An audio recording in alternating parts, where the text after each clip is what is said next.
Hi kids, good morning. How are you all? Hope you all are safe and good with your family members. Now, let us move on to our next session in English. In this session, we are going to learn about nouns. You have already learnt about nouns in your few lower classes, right?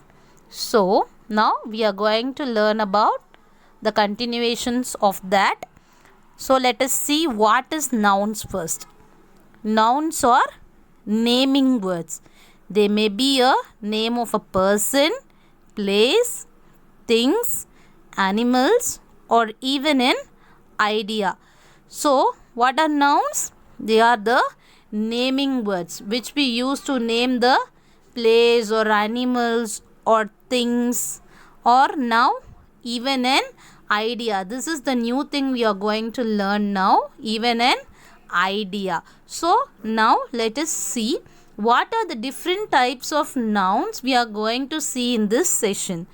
So the types of nouns are proper noun, common noun, collective noun, material noun, abstract noun. So these are the 5 types of nouns we are going to see in this session.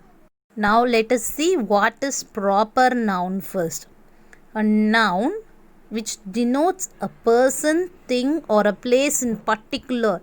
It means it has to represent them particularly if it is a name. For example, Roy. He is a boy. When we say boy, that becomes very common, isn't it? So when we say Roy, we mention that particular person alone. So these types of nouns are called proper nouns. See the below given example: Roy, Edentown, etc. Next one is common noun. A common noun names a general names of a person, place, things or idea. It is not that much particular in it. For example, house. So when we say house, we didn't mention which type of house or whose house it is. It is generally mentioned as house. Shoes. So see, these are the examples. So when we come to the difference between common and proper noun, see this example. When we say January, February, March, we all know it is a particular name of a particular month. So when we say January, February, March, it refers to a proper noun. But when we say just month, it refers to any month, isn't it? We can say any month. So it doesn't refer to a particular month. So these types of nouns are called common noun. So this is the basic difference between the proper and common noun. So the next one is collective noun. A noun which denotes a set of person, things, place, etc. It means it should denote in a set all together, not in a single term. So for example, an army of soldiers. So when we say soldier, it refers only to a single man. So when we say an army of soldiers, that will be termed as collective noun. An army of soldiers, a bunch of keys, or few of the examples of collective nouns. Next one is material noun.